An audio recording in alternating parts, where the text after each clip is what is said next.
IMS training vlog, August 27, 2016. Immediately when Nighthawk takes the back, he drives that head right into his own shoulder and he's taking out all that space. It's exactly what we looked at pull number one.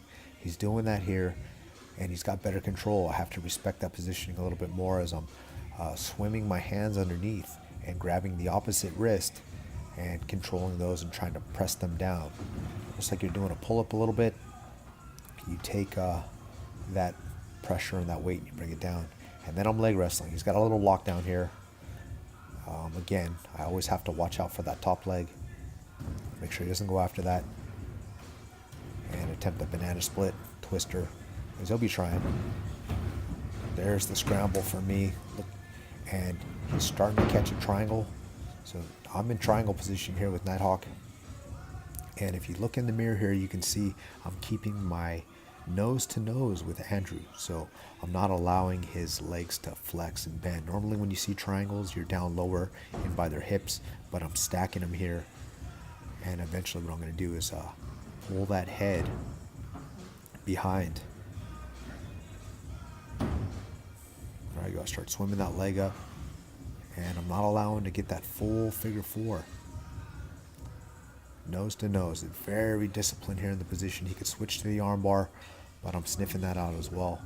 And now it's just when I feel comfortable about making the break, then I will create that space and pull his head below my chin even if I can in this position. But it takes a lot of pressure and energy to defend the triangles that way.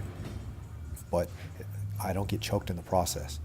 So that's it. A lot of these other ones is defenses, you're getting choked as you're trying to get out. And it's by the time you do, you're just sucking air and taking deep breaths. So if you can practice your triangle positions, get that base, go nose to nose, even reach behind the head, and keep their hips square to you as you do that, and almost make it so they're going to want to release that triangle because of that pressure of you driving in. It's just your body's own ability to be scrunched up that small and tight when somebody's adding that pressure. It's very tough for you to endure, and you won't want to hold that triangle anymore.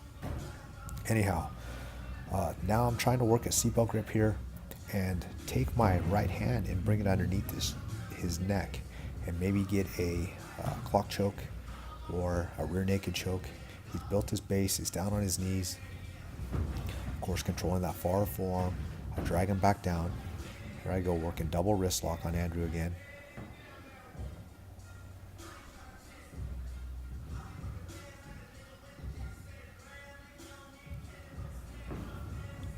And I start to go one way, and then I explode into the armbar. He's got his hands clasped in long grip, but he's in trouble here. All I have to do is just break that grip now. Oh, looking like I'm switching to the triangle. I do. He tries to defend it. I reset, grab that shin. It's too tight. I just changed submissions there. He wasn't sure if I was going for the triangle or the armbar. He defended against the armbar. I switched. He defended against the triangle. I made a next adjustment, and he wasn't able to counter on that. I was able to get it tighter. So it was just multiple attacks and a lot of moves going on there between me and Andrew. It was good stuff. I didn't get him with my first attempt. It took 2-3 times just to be able to sink that in. Andrew taking the back again. He's trying to trap that near side arm, and it's very tough to trap. I'm trying to explain to him, it's very tough to trap even like this. It's not quite good enough because you need an anchor with the trap. So if you trap, you got to use both legs, and I like getting the opposite leg across and then using the near side as a hook or an anchor. Usually a body triangle if you can get that mixed in at the same time. It's always a nice move, but just hooking it with one leg isn't enough. You need to hook and then have the far side anchoring. As I escape the position, now he's trying for a little S mount here. I'm keeping my hand in on this hip, and he's not able to turn his hip back down into full side control. You see my near side hand? It looks like I'm grabbing his shorts, but I'm not. I'm just making a fist, and I'm keeping that there so he's not able to turn his right hip down into me. And it's allowed me to work my circle game and work the back, and as you see, just wrestle him all the way back around. Now I'm chain wrestling here. I go go head and arm.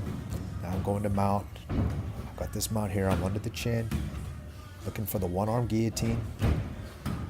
He's trying to block that hand from posting. He's doing a nice job of doing that, understanding the leverage here, seeing if my hand's going to slip. And it didn't quite. I was able to sink it in.